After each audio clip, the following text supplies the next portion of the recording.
That ugly stack of rocks is coming down, Mr. Callahan, or I'll have it torn down myself and bill you for the privilege, lean your house, and see you on the street. The voice, a syrupy blend of suburban entitlement and unfiltered malice, belonged to Karen Vance, the newly crowned president of the Oak Ridge Preserve Homeowners Association. She stood on my pristine lawn, her floral print muumuu, a vibrant, jarring splash of color against the manicured green. Her arms were crossed over a chest that seemed to be in a constant state of puffed-up indignation, and her eyes, narrowed into judgmental slits, were fixed not on me, but on the formidable, moss-covered retaining wall that separated my property from the three homes perched precariously on the hill behind it. The wall was a masterpiece of old-world engineering, nearly 100 feet long and 12 feet high at its center, built from massive interlocking blocks of granite that looked like they'd been quarried from the heart of the mountain itself. It was the reason I'd bought the house. For Karen, it was an eyesore, a violation, an affront to the beige, cookie-cutter aesthetic she championed with the zeal of a petty dictator. To me, it was the only thing keeping her backyard, and two others, from sliding down the steep grade and joining me for an uninvited visit in my living room. Her threat hung in the humid afternoon air, as thick and unpleasant as the cheap perfume wafting from her. This wasn't just a warning, it was a declaration of war. This is the kind of neighborhood nightmare you read about online, the kind that makes you thank your lucky stars you don't live under the thumb of an HOA. If you've got your own story of a power-tripping board member or a ridiculous violation notice, drop it in the comments below. I want to hear where you're watching from and know I'm not alone in this fight. And make sure you subscribe, because you are not going to want to miss how this ends. Now back to that Tuesday afternoon that changed everything. Before Karen and her reign of terror, my life here was the quiet dream I'd promised myself after 20 years in the Army Corps of Engineers. I'd spent 2 decades managing massive construction projects in places where the ground was actively trying to kill you, from shoring up bases in the shifting sands of Iraq to building bridges over flood-swollen rivers in Southeast Asia. I understood soil mechanics, hydrology, and the unforgiving power of gravity better than most people understand their own checking accounts. When I retired, all I wanted was a piece of land where the only thing I had to manage was my own peace and quiet. This house, tucked at the bottom of a gentle slope in a secluded corner of the subdivision, was perfect. My wife, Sarah, fell in love with the garden space, and I fell in love with the wall. I saw it on the initial walkthrough and knew instantly it wasn't some decorative landscaping feature. It was a serious, structural necessity. The developer hadn't just stacked some rocks, they'd built a gravity retaining wall, a work of art designed to hold back thousands of tons of earth. The property surveys and original building plans, which I'd insisted on getting copies of at closing, confirmed it. The wall was listed as a critical load-bearing structure on the geotechnical report. It was the bedrock, literally, of the entire hillside development.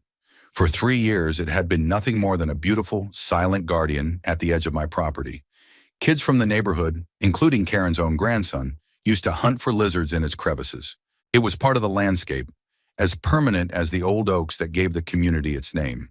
But then the old HOA president, a reasonable retired accountant named George, moved away to be closer to his grandkids.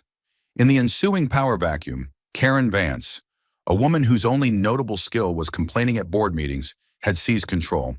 Her platform was simple: restore the neighborhood's aesthetic integrity, which was code for harassing anyone whose property didn't conform to her bland, uninspired vision. And from her perch on the hill, my magnificent, functional, and utterly essential wall was her primary target. After she delivered her ultimatum on my lawn, I simply looked at her, my face a mask of calm I'd perfected in far more dangerous confrontations.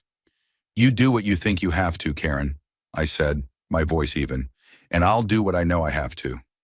I turned without another word and walked back into my house, the sound of her sputtering indignation following me like a foul odor. Sarah was standing by the window, her face pale with worry. "Jack, what are you going to do? She sounds serious." I pulled the thick file of closing documents from our office cabinet and laid it on the kitchen table. "I'm going to let her," I said, tapping the bound engineering report. "I'm going to let her bury herself." The official notice arrived 2 days later, a crisp white envelope delivered by certified mail. It was a formal demand. Remove the non-compliant, unapproved rock structure at the rear of your property within 30 days, or the association will contract for its removal at the homeowner's expense. It cited a vague bylaw about unapproved landscaping modifications. The war had officially begun, not with a bang, but with the crisp, bureaucratic rustle of paper. And I, a man who had spent his life building things, was now being ordered to tear down the single most important structure in the entire neighborhood. I spent the next morning in my home office, a space usually dedicated to my woodworking hobbies and fly tying, but now transformed into a command center. The official notice from the HOA sat under a heavy glass paperweight, as if its malevolent energy needed to be physically contained. My first move wasn't to fire off an angry email or make a furious phone call. In the military, the first response to an attack is to gather intelligence, to understand the enemy's position, capabilities, and, most importantly, their weaknesses. Karen and the HOA were my new opposition force, and their letter was the opening salvo. I drafted a response, not with emotion, but with surgical precision.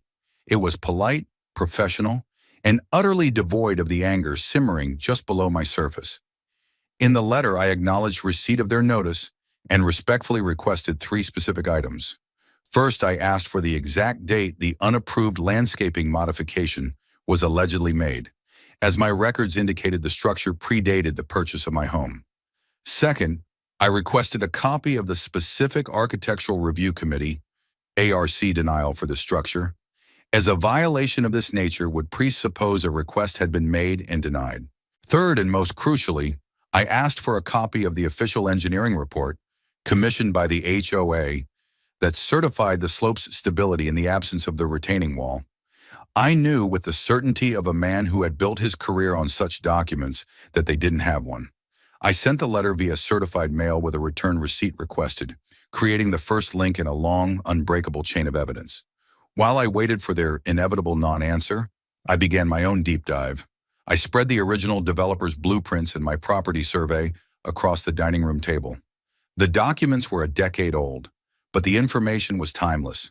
The contour lines on the survey map told a clear story, a steep 30-degree grade dropping from the properties on Ridgeback Lane directly down to my lot. The blueprints were even more explicit. Sheet C4, the grading and drainage plan, showed the retaining wall not as an aesthetic choice, but as a non-negotiable engineering requirement. A bold-faced note at the bottom of the page read, "Gravity retaining wall essential for slope stabilization and soil retention. For lots 18, 19, and 20. Do not remove or alter without consulting geotechnical engineer." Lot 19 belonged to Karen Vance. I took high-resolution photos of these documents with my phone and uploaded them to a secure cloud folder I labeled simply Project Bedrock. Next, I went outside with a tape measure, a camera, and a notepad. I documented the wall from every angle. I took pictures of the massive, well-seated base stones, the careful interlocking of the subsequent layers, and the integrated drainage pipes that prevented hydrostatic pressure from building up behind it. I photographed the visible signs of its immense burden, the slight, uniform bowing in the center, a testament to the thousands of tons of earth it held in check. I then walked up the hill to the street behind my house, Ridgeback Lane. From the public sidewalk, I took wide-angle shots showing the 3 houses, Karen's in the middle, flanked by the Millers and the Patels, and the steep drop-off of their backyards, a drop-off that was completely invisible from their perspective. Their manicured lawns ended, and the earth simply fell away, held in place by my wall. It was a textbook example of a cut-and-fill development, where the developer carves into a hillside to create flat building pads. It's a common practice, but it creates an artificial and inherently unstable slope that relies entirely on engineered solutions to prevent disaster. I documented the fine stress cracks in the concrete patio slab at the back of Karen's house, cracks that radiated from the edge of the slope. They were a silent scream, a geological warning that the ground here was not as stable as she believed. Everything was photographed, dated, and uploaded to Project Bedrock. The HOA's response arrived 10 days later. It was not the certified letter I was expecting, but a flimsy standard envelope with a second-class stamp. Inside was a form letter, a generic second notice of violation. It completely ignored my specific pointed questions.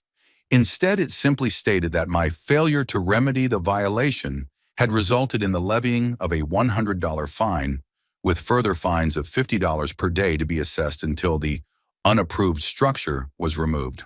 It was signed not by a person, but with a sterile, impersonal stamp. Oak Ridge Preserve HOA Board. This was their strategy, not to engage with facts or logic, but to crush dissent under the weight of bureaucracy and financial pressure. They weren't interested in a dialogue.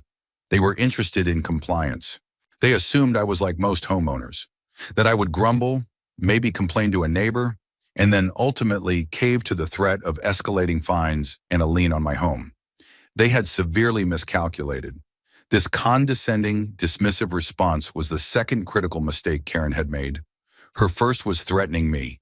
Her second was underestimating me. I scanned the new notice, uploaded it, and then picked up the phone. It was time to call in reinforcements. My first call wasn't to a lawyer, but to a brother in arms.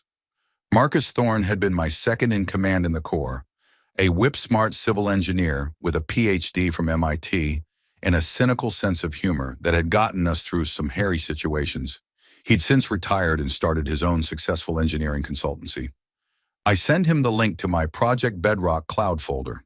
"Take a look when you have a minute, Mark," I said over the phone. "Got a little situation brewing with my HOA. An hour later, he called back. There was no preamble. "Jack, are these people clinically insane or just monumentally stupid?" I could hear him clicking through the images. "This isn't a landscaping wall, it's a primary earth retention system, based on these photos and the developer's original plans. Removing it isn't a code violation, it's an act of controlled demolition with an uncontrolled outcome. That slope has a surcharge from those three structures. You pull that wall, and you're not just getting dirt in your yard, you're getting their kitchens." His professional assessment confirmed what I already knew, but hearing it from an expert of his caliber solidified my resolve. "They're fining me $50 a day until I tear it down," I told him. There was a long pause on the other end of the line, then a low whistle. "Keep documenting everything, Jack. Every letter, every fine. Create a timeline. This isn't about a bylaw anymore. This is about gross negligence." Armed with Marcus's validation, I started to canvass my immediate neighborhood. But I did it quietly. I wasn't trying to start a rebellion, not yet. I was still in the intelligence gathering phase. I started with the Patels, a young couple with two small children who lived in one of the three houses directly above me. I found Mrs. Patel in her front yard, trying to wrangle a tricycle away from her toddler. I introduced myself and explained, in the calmest terms possible, that the HOA was pressuring me to remove the large stone wall at the bottom of the hill. I watched her face as the information registered. "The big wall? But doesn't that hold up our backyard?" she asked, her brow furrowed with a confusion that was quickly turning to concern. "That's my understanding," I said carefully. "I'm just trying to gather some information. Did the developer ever mention anything to you about the slope when you bought the house?" She shook her head. "No, nothing. The HOA documents are a mile thick. We probably just signed whatever was put in front of us. Karen Vance is the president now, right? She sent us a notice last month because our basketball hoop was visible from the street." The conversation was a small but significant victory. The Patels were now aware, and they were already primed to be skeptical of Karen's leadership. My next stop was Frank Miller's house, on the other side of Karen. Frank was a widower in his late 70s, a retired postal worker who had lived in the neighborhood since it was built. He was known for his prize-winning roses and his general desire to be left alone. I found him meticulously weeding his flower beds. When I brought up the wall, a flicker of fear crossed his face. "Oh, you don't want to get on the wrong side of Karen," he whispered, glancing nervously toward her house. "She's determined."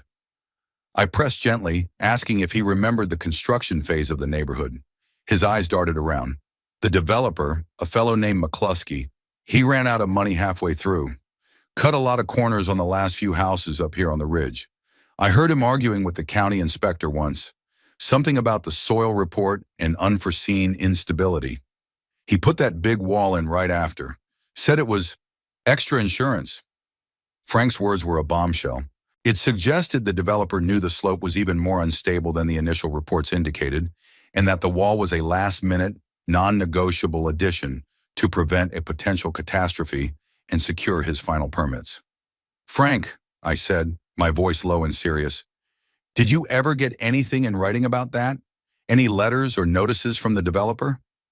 He looked terrified, shaking his head quickly. No, no, I don't want any trouble, Jack. I just want to tend my roses. Please don't mention I said anything. He scurried back toward his house, leaving me on the sidewalk. He was scared, but he had given me a critical piece of the puzzle. Motive. The developer wasn't just following a plan, he was correcting a problem. A problem the HOA, in its current state of arrogant ignorance, was about to recreate.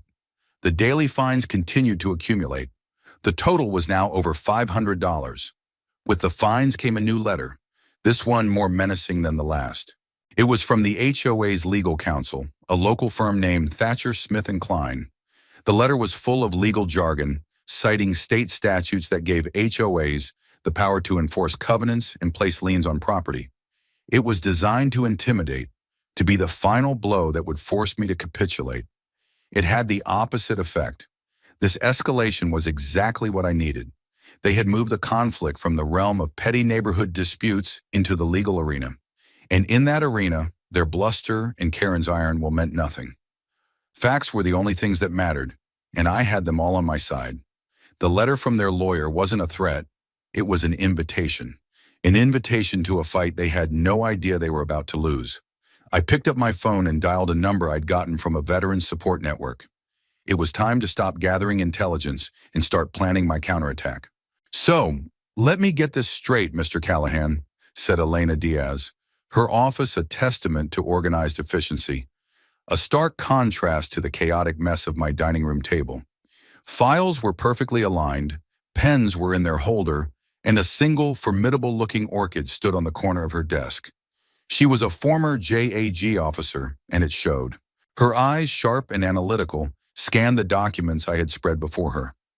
My certified letters, the HOA's dismissive responses, the accumulating fine notices, the developer's plans, and the high-resolution photos of the wall and the precarious houses above it. The Homeowners Association, led by a woman whose house is directly supported by the structure in question, is ordering you to demolish that structure, citing a vague aesthetic bylaw. They have provided no engineering justification, ignored your formal requests for documentation, and are now fining you daily with the threat of a property lien for failing to comply with an order that would likely result in the catastrophic failure of their own properties. She leaned back in her chair, a slow, dangerous smile spreading across her face. This is not a case, Mr. Callahan. This is a gift. I felt a wave of relief wash over me. For weeks, I had been operating in a state of controlled, isolated anger. Now I had an ally, and a formidable one at that. I thought so, I replied, but they have a law firm. They seem convinced they're on solid ground. They're on a sand dune, and the tide's coming in, she retorted, her fingers steepled. Their lawyer sent a standard-issue intimidation letter. It's boilerplate. It means they've spent maybe 30 minutes on this, assuming you're a typical, easily cowed homeowner. They haven't done their due diligence. You have. That's our advantage. Her strategy was immediate and twofold. First, she would handle the official legal response, putting the HOA and their counsel on formal notice. Second, she tasked me with a new mission, a deep dive into the county's public records. I want you to go to the county clerk's office, she instructed, and the planning and zoning department. I want every document related to the Oak Ridge Preserve development, original zoning applications, permits, inspection reports, certificates of occupancy, everything, especially anything related to the developer, McCluskey Development LLC. Frank's testimony about him running out of money is a critical lead. Developers in financial distress leave paper trails of desperation. The next day, I was at the county records office, a place that smelled of old paper and bureaucratic indifference. I spent hours sifting through microfiche and dusty binders. It was tedious work, but my military training had given me an almost infinite patience for methodical, detail-oriented tasks. And then, I found it. It was in a thick file labeled Oak Ridge Preserve, Phase 2, Geotechnical Variance Requests. Tucked inside was a series of increasingly frantic letters between the developer, McCluskey, and the county's chief engineer. The first letter from the county noted that a routine soil density test on the upper ridge lots had failed, indicating unacceptable compaction and potential for long-term soil creep and subsidence. McCluskey's response was dismissive, blaming a faulty test. The county engineer's reply was ice-cold and non-negotiable. No further certificates of occupancy for lots 18, 19, or 20 will be issued until a revised, permanent slope stabilization plan is submitted, approved, and implemented. This was the smoking gun. McCluskey was stuck. He couldn't sell the houses he just built. The next document was McCluskey's revised plan. It included a detailed engineering diagram for a massive gravity retaining wall at the base of the slope. The final document in the file was the county's official approval, a stamped letter conditioning the issuance of the occupancy permits on the satisfactory construction and inspection of the specified earth retention system. The wall wasn't just a good idea, it was a legal prerequisite for the existence of those homes. The county had forced McCluskey to build it. I paid for certified copies of every single page. As I was packing up, a final search for McCluskey Development LLC yielded one more critical detail. The company had filed for Chapter 7 bankruptcy exactly 2 months after the final home in the subdivision was sold. In the chaotic handover, the newly formed HOA, likely run by a volunteer board with no expertise, had probably received a jumble of incomplete records. The crucial file on the wall's necessity, the one that proved it was a foundational piece of community infrastructure and not a private homeowner's landscaping modification, had been lost. Or perhaps it had been conveniently lost later by someone who didn't want the HOA to be on the hook for its long-term maintenance. I walked out of that county building and into the bright sunlight, the certified copies clutched in my hand like a winning lottery ticket. The HOA's case wasn't just weak, it was non-existent. They were ordering me to undo the very thing the county had mandated to ensure their safety. Back in Ms. Diaz's office, we laid the new documents next to the old ones. The picture was now complete and damning. "They have walked themselves into a cage and handed you the key," she said, her eyes gleaming. "Their legal position is utterly indefensible. Now, we don't just defend, we attack. It's time to set the trap." The strategy Ms. Diaz devised was a masterstroke of legal judo, a tactic designed to use the HOA's own aggressive momentum against them. It wasn't about proving them wrong in a courtroom months from now. It was about forcing them to confront the real-world consequences of their demands immediately. She called it strategic and malicious compliance. We drafted a new letter, this one far different from my initial polite inquiries. It was addressed to the entire HOA board of directors, personally, as well as to their legal counsel. The tone was one of reluctant capitulation. "After careful consideration of the association's persistent demands and escalating fines," the letter began, "and despite my belief that your position is factually and legally incorrect, I am prepared to comply with the order to remove the retaining wall structure." This opening was the bait. It was designed to appeal directly to Karen's ego, to make her believe she had finally broken me. It was a confession of defeat, a white flag. But the paragraphs that followed were the steel jaws of the trap. "However," the letter continued, "given the obvious structural nature of the wall and its clear role in supporting the properties located on lots 18, 19, and 20, its removal is an undertaking of significant risk. Therefore, my compliance is contingent upon the association's fulfillment of 2 simple, non-negotiable conditions. The first condition was the delivery of a signed and notarized hold, harmless, and indemnification agreement. This agreement, which Ms. Diaz drafted with gleeful precision, stipulated that the HOA, both as a corporate entity and as individual board members, would assume all and absolute liability for any and all damages resulting from the wall's removal. This included, but was not limited to, soil subsidence, landslides, structural damage to foundations, patios and dwellings, property value diminution, and the costs of any necessary remedial engineering and reconstruction. It explicitly named lots 18, 19, and 20 as the primary at-risk properties. In short, it stated, "You order it, you own the consequences. The second condition was that the HOA must commission, at their own expense, a new independent geotechnical survey and engineering report from a licensed and bonded firm. This report had to certify, unequivocally, that the slope would remain stable after the wall's removal and that the homes on Ridgeback Lane would be in no danger. A copy of this report, along with the firm's multi-million-dollar insurance binder, was to be provided to me before I would allow any demolition work to begin. We concluded the letter with a final, chillingly helpful offer. To expedite this process, I have already obtained quotes from 3 qualified demolition companies. The estimated cost for removal is approximately $45,000, an invoice for which I will gladly forward to the association upon receipt of the aforementioned documents. I look forward to resolving this matter and restoring your desired aesthetic to the community. We sent the package via courier with signature required to Karen's house, to the HOA's official address, and to the offices of Thatcher, Smith, and Klein. The effect, we hoped, would be like dropping a live grenade into their boardroom. Any sane person, any competent lawyer, would see the colossal, flashing red lights.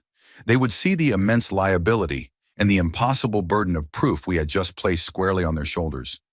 They would be forced to pause, to investigate, to realize the catastrophic mistake they were about to make. But my bet in Miss Diaz's was that Karen Vance was neither sane nor competent. She was an ideologue, blinded by a petty power struggle she had already won in her own mind. She wouldn't see a warning. She would see a trick. She wouldn't see liability. She would see my surrender. We didn't have to wait long. A week later, another letter from Thatcher, Smith, and Klein arrived. It was short, arrogant, and exactly what we had hoped for. The association rejects your frivolous and self-serving conditions, it stated. The demand for a hold harmless agreement is an admission of the structure's unauthorized nature. Your attempt to shift financial responsibility for the removal of your own violation is denied. They completely ignored the demand for an engineering report. It was an act of willful blindness so profound it was breathtaking. They had seen the trap, mistaken it for a victory arch, and marched right through it. The letter concluded with a final, fatal overreach. Be advised that if the structure is not removed within the next 15 days, the association will exercise its right to self-help, contract for the removal, and place a lien on your property for the full cost of the demolition, in addition to all outstanding fines and legal fees. They were going to do it. They were actually going to tear down the wall. Ms. Diaz read the letter in her office, a look of grim satisfaction on her face. They did it, she said softly. They actually put it in writing. They formally rejected their one and only chance to avoid liability. Now we let them hire the executioner. Karen, flushed with her perceived victory, moved with astonishing speed. Within a week, a notice was posted on the community bulletin board and slipped under my door. It announced that remedial landscaping work would be performed on my property line on a specific date, just 10 days away. The contractor was listed as Ace Demolition and Hauling. Karen had called my bluff, or so she thought. She was parading her triumph around the neighborhood, telling anyone who would listen how she had finally forced the stubborn veteran to comply with the rules. Her smug satisfaction was a tangible thing, a foul energy that seemed to emanate from her house on the hill. But her victory lap was premature. She had hired a demolition crew, but she had no idea that we were about to disarm them. Ms. Diaz drafted another letter, this one addressed not to the HOA, but directly to Mr. Stan Gable, the owner of Ace Demolition and Hauling. It was a masterpiece of polite, professional intimidation. It began by acknowledging their contract with the Oak Ridge Preserve, HOA, to remove a stone structure. It then methodically laid out the facts. We included the county-certified documents proving the wall was a legally mandated safety structure. We included my unanswered request for an engineering report. We included the HOA's formal rejection of a hold harmless agreement. The key passage was this: we are putting you and your company on formal notice that the structure you have been contracted to remove is a critical earth retention system. Its removal without a prior geotechnical study guaranteeing slope stability is an act of extreme negligence that will likely result in catastrophic property damage to the homes located at addresses of Karen's, the Millers, and the Patels' houses. Be advised that since the HOA has refused to accept liability, any and all damages will be pursued directly against the party physically causing them, namely your company. Our client, Mr. Callahan, has meticulously documented this entire situation, and we are fully prepared to file a multi-million-dollar lawsuit against Ace Demolition and Hauling for reckless endangerment and property destruction the moment your equipment touches that wall. To drive the point home, we included a link to the Project Bedrock folder, giving Stan Gable full access to the photos, blueprints, and county records. We sent it to his office via courier, ensuring he would have it in his hands by the start of the next business day. 2 days later, my phone rang. It was an unknown number. "Is this Jack Callahan?" a gruff voice asked. "This is Stan Gable from Ace Demolition. I got a letter from your lawyer." "I thought you might," I replied calmly. "Listen," he said, his voice a mixture of anger and panic. "What the hell is going on? That crazy HOA lady told me this was a simple teardown of some illegal landscaping. Your lawyer's letter? Are you serious? A landslide?" "As serious as a heart attack, Mr. Gable," I said. "I'm an engineer. I know what that wall is holding back. The HOA is operating on pure ignorance and arrogance. They refuse to listen." There was a string of curses on the other end of the line. "They didn't give me any of this. They just said you were being difficult. A multi-million-dollar lawsuit? My insurance would drop me in a heartbeat for a job this reckless. We're out. I'm not touching that wall.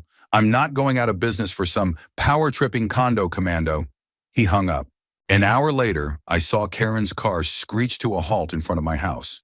She stormed up to my door, her face a mask of purple rage, and began hammering on it with her fist.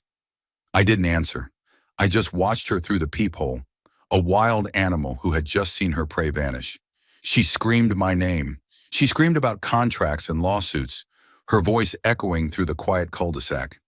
It was the sound of a bully who had just been punched in the mouth for the first time. Her plan was unraveling. The public spectacle of her meltdown at my front door was the first crack in her armor. Neighbors peeked out from behind their curtains. The Patels from their house up the hill had a clear view of the entire pathetic display. The tide was beginning to turn, but I wasn't done. The next phase of the plan was to take the fight public. Ms. Diaz had a contact at a local TV news station, an investigative reporter named Cynthia Wu, who had a reputation for championing the underdog against faceless bureaucracies. We gave her the entire Project Bedrock folder. The story was irresistible. Decorated veteran bullied by HOA, ordered to destroy wall holding up president's own home. Cynthia Wu's eyes lit up when we explained the malicious compliance strategy and the demolition company's withdrawal. The irony was too delicious to ignore. 2 days after Karen's tantrum, Cynthia Wu's news van was parked on the street in front of my house. Karen, seeing the van, made another fatal error. Instead of hiding, she stormed out of her house and marched down the hill to confront the news crew, ready to give her side of the story. It was a gift from the heavens. The camera was rolling as she launched into a tirade about disrespectful homeowners, property values, and ugly, non-compliant structures. Cynthia Wu, a master of her craft, let her talk, patiently holding the microphone as Karen dug her own grave on camera. Then Cynthia calmly asked the question we had prepped. "Ms. Vance, we have county documents here that show this wall is a legally required safety structure, mandated by the county to prevent your own home from sliding down this hill. Were you aware of that?" The camera zoomed in on Karen's face. The arrogant certainty drained away, replaced by a flicker of confusion, then panic. She stared at the documents Cynthia held out. That's not possible," she stammered. They must be fake."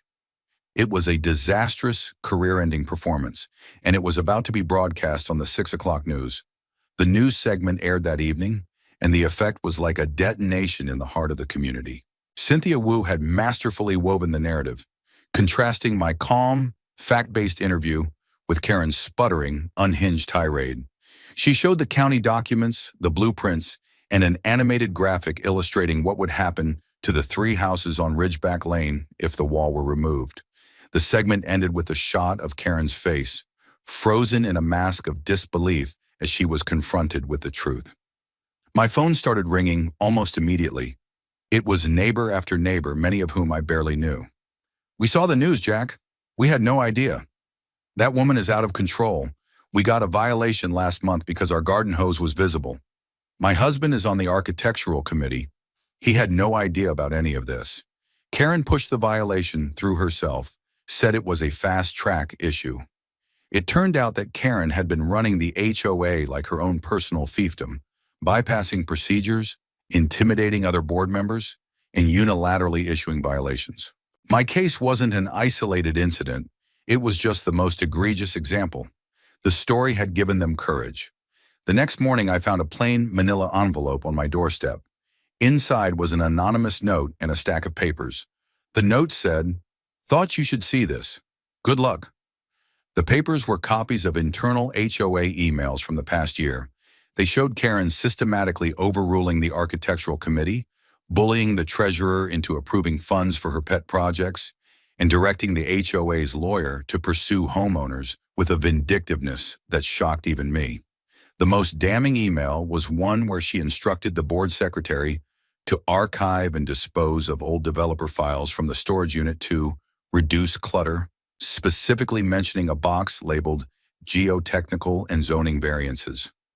She hadn't just lost the documents. She had intentionally destroyed the evidence that proved the wall was the HOA's responsibility. This was no longer just gross negligence. This was fraud and destruction of evidence. But the most important development came from the most unlikely source, Frank Miller. He appeared at my door that afternoon, clutching a faded yellowed envelope. His hands were trembling, but his eyes were resolute. "I saw the news," he said, his voice stronger than I had ever heard it. "She can't be allowed to do this. I was scared, Jack. I'm sorry. But my wife, God rest her soul, she kept everything." He handed me the envelope. Inside was a letter dated 10 years ago from McCluskey Development LLC, addressed to the original homeowners of lots 18, 19, and 20. It was a form letter, but its contents were explosive.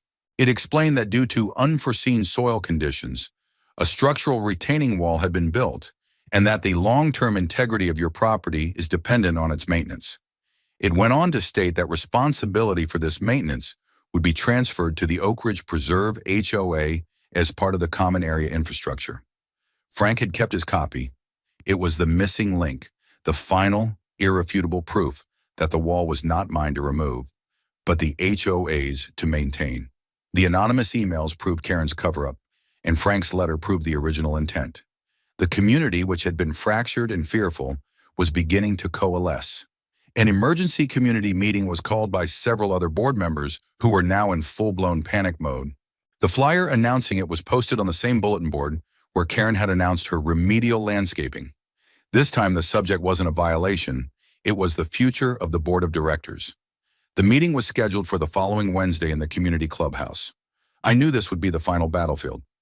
I called Ms. Diaz. "We have everything," I said. "It's time to end this." She agreed. "Be there on Wednesday, Jack. Bring your documents. I'll be there too. And I'm not coming to negotiate." The stage was set for a public execution. Karen had wanted a war over a pile of rocks. She was about to get one she would never forget, fought not with demolition equipment, but with projectors, certified letters, and the collective anger of a neighborhood that had finally had enough. The community clubhouse, usually reserved for potlucks and children's birthday parties, was packed. The air was thick with tension and the low murmur of anxious chatter. Every seat was taken, and residents stood 3 deep along the walls. At the front of the room, behind a folding table, sat the HOA board of directors. Karen was in the center, her face a stony mask of defiance, but the bravado was gone. Her eyes darted nervously around the room, unable to meet the hostile gazes of her neighbors. The other 4 board members looked like they were facing a firing squad. I sat in the front row with Sarah, a thick binder on my lap. Ms. Diaz sat beside me, her leather briefcase on the floor next to her chair, looking as calm as if she were waiting for a bus. Cynthia Wu and her cameraman were set up discreetly in the back, a promise I had made to her for breaking the story. Karen banged a flimsy gavel on the table. "This emergency meeting has been called to address recent misinformation," she began, her voice strained. There have been baseless accusations made against the board, and I want to assure everyone that we have always acted in the best interests of the community. She tried to launch into a prepared speech about property values and aesthetic harmony, but she was immediately shouted down. "What about the wall, Karen?" Someone yelled from the back. "Did you try to make that man tear down a wall that holds up your own house? Did you lie on the news?" shouted another. The room erupted. The gavel was useless against the tide of anger. Karen's face flushed a deep mottled red. "This is not how we conduct meetings," she screeched. "There are rules of order." That's when I stood up. The room fell silent. All eyes turned to me. "You're right, Karen," I said, my voice carrying easily through the hall. "There are rules, there are also facts." I walked to the front of the room, where a projector and screen had been set up at my request. I opened my binder. "For the past 2 months," I began, "I have been trying to have a factual conversation with this board. They have refused, so I'll have it with all of you instead." For the next 20 minutes, I laid out the entire case, methodically and dispassionately. I projected the developer's blueprints, the contour maps, the county-mandated variance approvals. I showed them the pictures of the stress cracks on Karen's patio. I put up my letters to the board and their dismissive, threatening responses. The room was utterly silent, captivated. Then I projected Frank Miller's letter from the developer. A collective gasp went through the crowd. "This letter," I said, "sent to the original owners of the homes on the ridge, proves that the wall was always intended to be a common structure, maintained by the HOA. It is not, and has never been, my personal property or my responsibility." Finally, I put up the anonymous emails, with the key phrases highlighted. The one where Karen ordered the disposal of the geotechnical files. The mood in the room shifted from anger to cold fury. They weren't just looking at incompetence anymore. They were looking at a deliberate, malicious cover-up. Karen jumped to her feet. "This is an illegal proceeding. These documents they're taken out of context. You can't just..."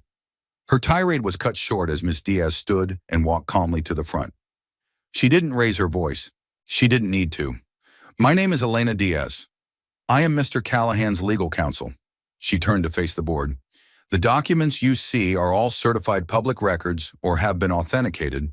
They are evidence of gross negligence, breach of fiduciary duty, and likely criminal fraud and destruction of records." She opened her briefcase and pulled out 5 thick envelopes. "Karen Vance, Marcus Cole, Jennifer Swain, Robert Bell, and Lisa Chen," she said, reading the names of each board member. "As of this moment, you are all being served with a notice of intent to sue. We will be seeking damages for the harassment of my client, for the attempted illegal enforcement of covenants, and for the willful endangerment of the residents of this community. Furthermore," she continued, her voice dropping, "we will be filing a formal complaint with the State Attorney General's office, recommending a criminal investigation into the board's fraudulent activities." She placed an envelope in front of each board member. The color drained from their faces. The husbands of the other 2 women on the ridge, Mr. Patel and Mr. Miller, were on their feet, their faces masks of horror as they finally truly understood that their homes had been put at risk. Karen stared at the envelope as if it were a venomous snake. Her reign was over. Her authority had evaporated. In a single devastating public forum, she had been stripped of her power, exposed as a fraud, and threatened with financial and legal ruin.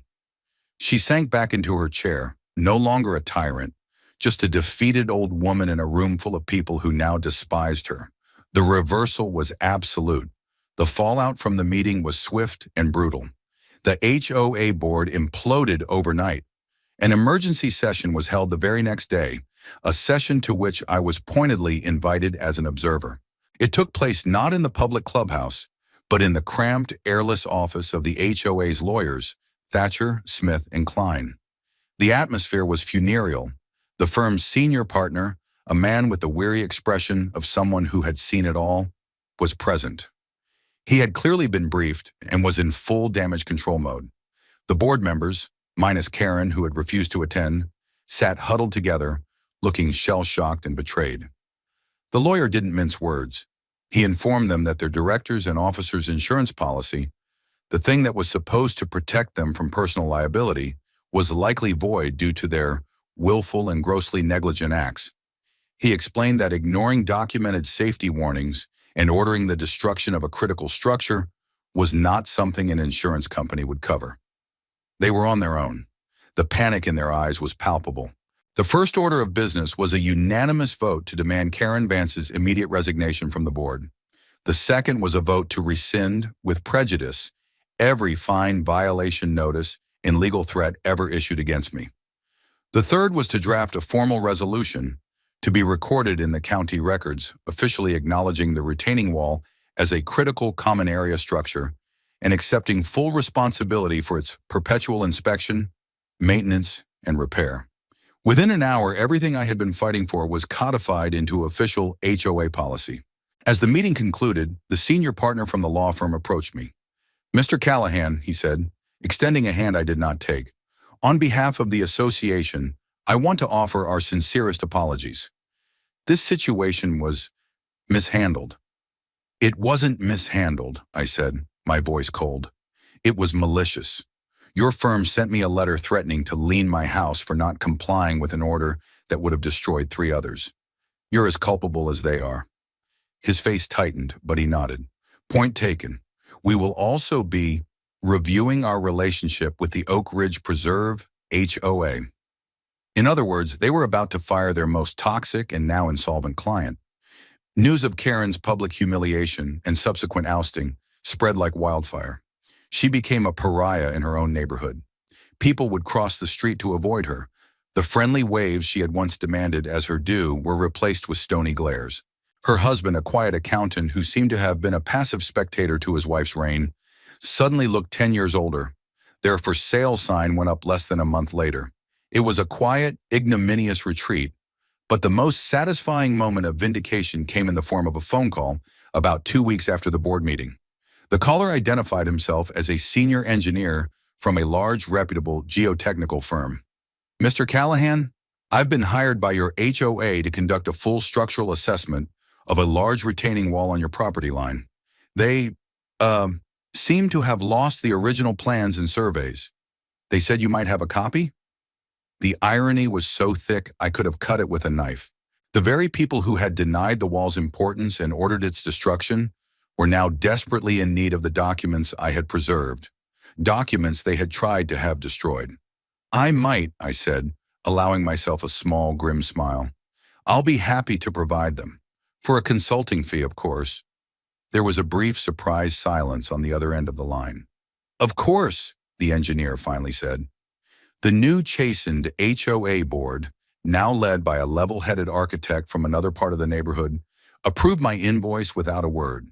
They also paid Miss Diaz's legal fees in full as part of a settlement to avoid the lawsuit she had threatened. The financial cost of their arrogance was beginning to add up. They paid for the geotechnical survey, they paid for my consulting, they paid my lawyer, and the survey's results were sobering. My friend Marcus had been right.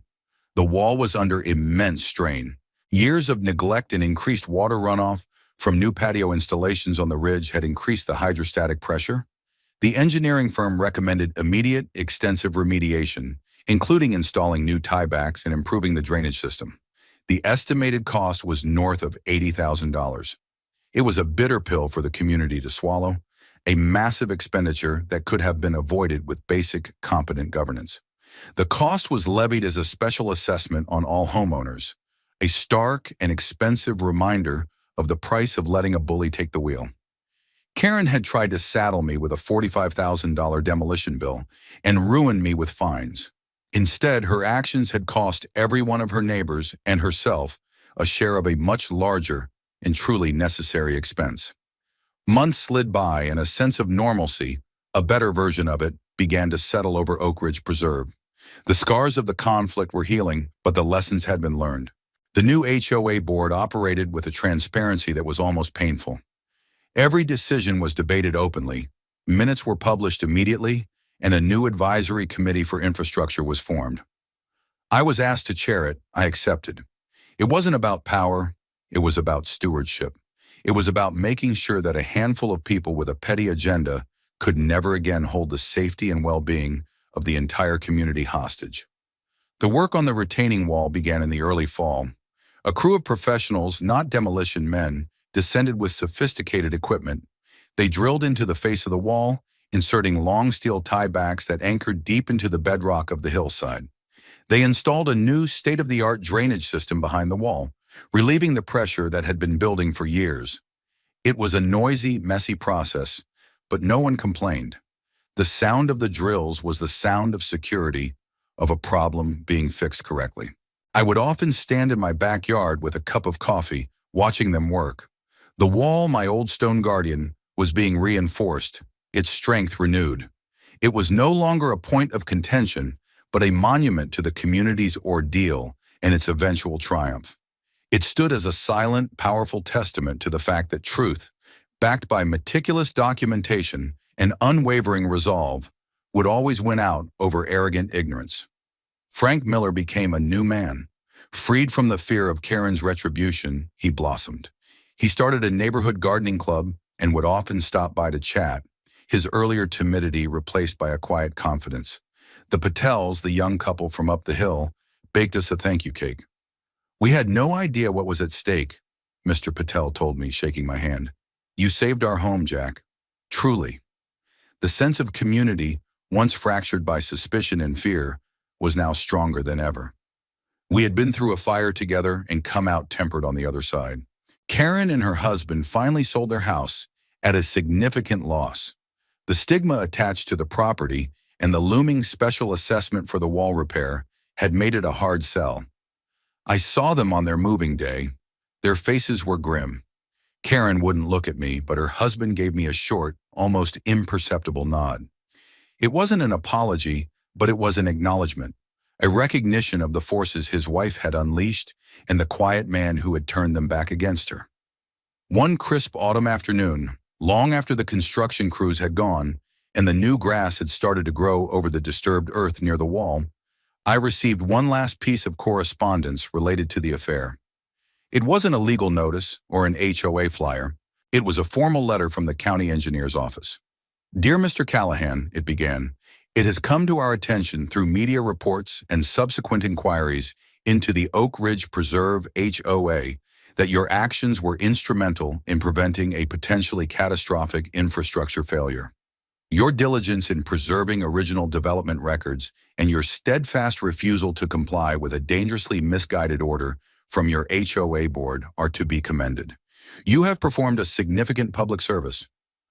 The letter was a final official vindication. It wasn't just a victory over a neighborhood bully. It was recognition from the highest authority that I had been right, not just legally, but morally and technically. I framed that letter and hung it in my office, right next to a picture of the newly reinforced wall. Sarah and I were in the backyard one evening, watching the sunset paint the sky. The wall stood behind us, solid and unmovable, its mossy stones catching the last golden rays of light. It was no longer just a structure of rock and engineering. It was a symbol of the quiet strength it takes to stand your ground, the importance of fighting for what's right, and the deep, satisfying justice of watching a tyrant be undone, not by brute force, but by the inescapable gravity of their own foolishness. The peace I had sought in retirement, the peace Karen had tried to shatter, had finally been secured, and it was as solid as the stone at my back.